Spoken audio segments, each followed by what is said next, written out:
Go on, you can do it. G'day. Hey, if you've clicked on this video, you're probably like me and you've got either a slow flowing drain or standing water in your basin, and that's because the drain's blocked.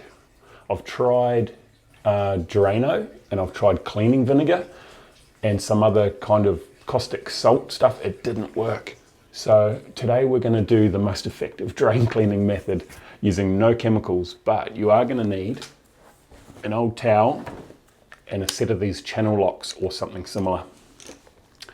Let's do it. Underneath the sink, this is where the pop-up plug is. Down here we come into like an S-trap, and the theory is that this holds a bit of water just here and it stops sewer gas coming back up the pipe and making a stink in your bathroom. So water is meant to be sitting in there. The problem is all of this is going to be blocked and it's backing up and not draining properly. The cool thing is if you do drop a wedding ring or something like that down the drain, it normally sits here so it's easy to retrieve. It doesn't go straight down into the sewer. A couple of old towels, because this is going to leak a little bit of water. That doesn't matter. Water can always be dried. And these are poly grips or channel locks, and they're just a tool that you can sort of adjust so that you can fit it on these nuts to loosen them off.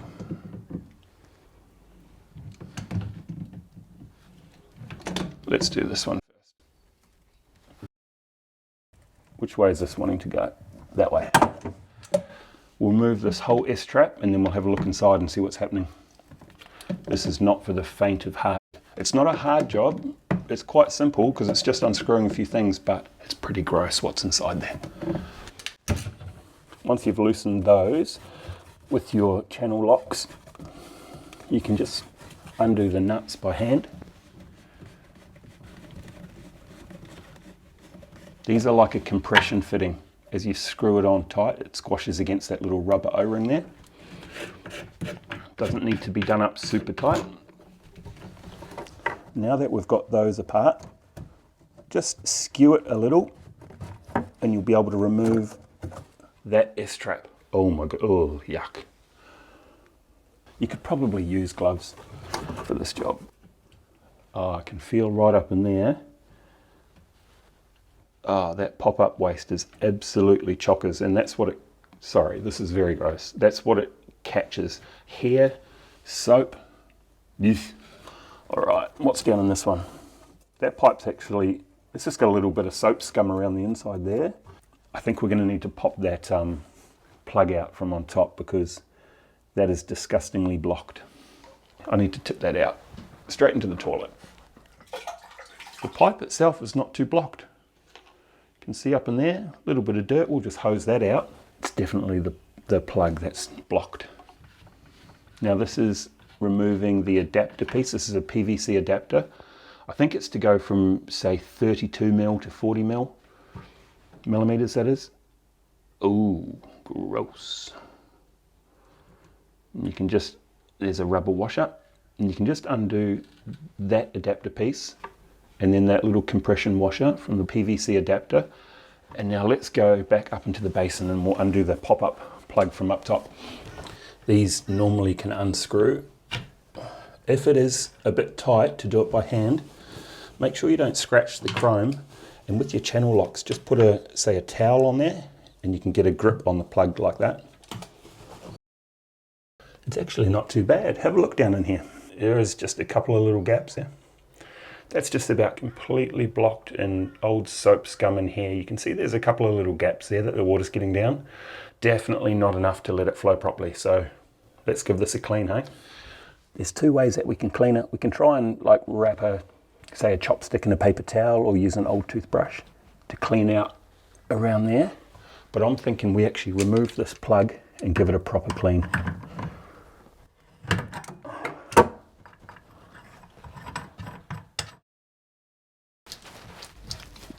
Just wiggle that up and it'll break the seal up on top. Oh yeah, and a bit of dental floss too. Lovely. This silicone here, we're going to need to clean that out so when it comes time to reinstall the tap, that we've got a nice seal here. doing my best to just scrape where the silicone is, but not create any scratches in the basin. Give it a little dry off, make sure all the little flaky bits of silicone are gone if there was any.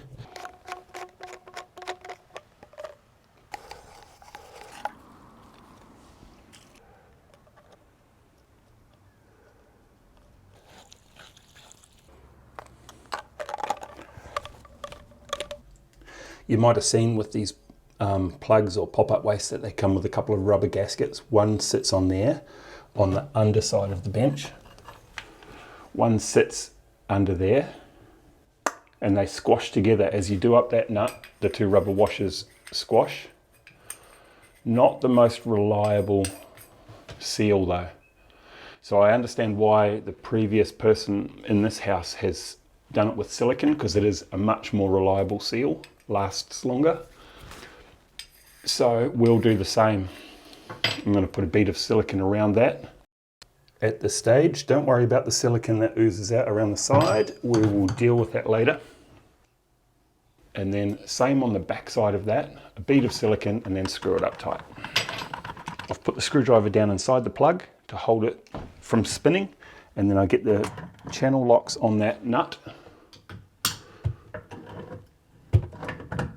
And just tweak it up until it's snug. It doesn't have to be super tight. Wiping off that excess, we want to make sure that these rubber seals that are inside, especially this adapter here, are sitting nice and flat. They're clean, because that's what's going to create a seal between the basin outlet and the plumbing. So we can snug that right up tight.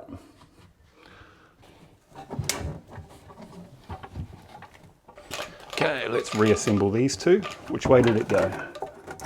That one went there, so that goes there.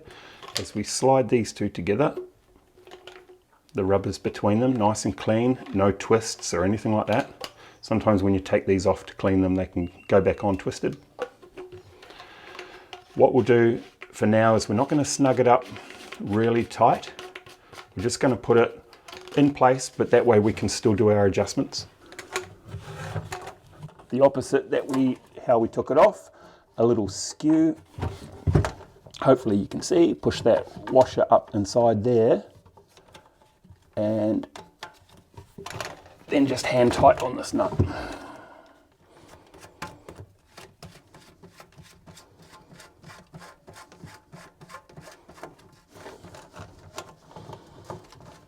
Because we've got these connections loose, we can adjust this so that we're lining up with the basin outlet without putting any sort of skew or any pressure on the plumbing.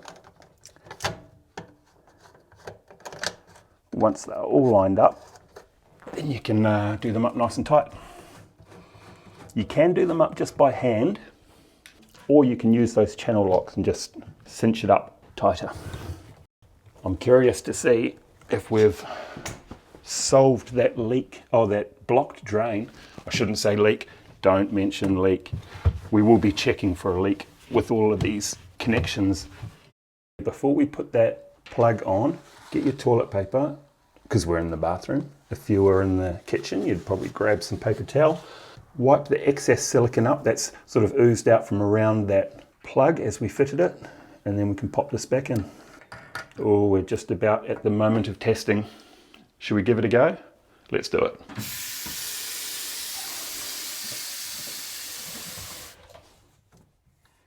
Beautiful. No leaks there. Ah, that's one of life's small pleasures, hey? A drain that actually empties. Well, that was an alright DIY job. Like, I lied. You needed more than a pair of channel locks, because we ended up cutting it out with a chisel, the old silicone, and replacing the silicone. And that's all. We've checked for leaks. The drain's flowing really well. That's awesome. That's a win. All right. Let me know how you get on with your project. And if you want to figure out, or if you want to learn how to stop a tap from dripping, there's a video just there. Go check it out. I'll see you there.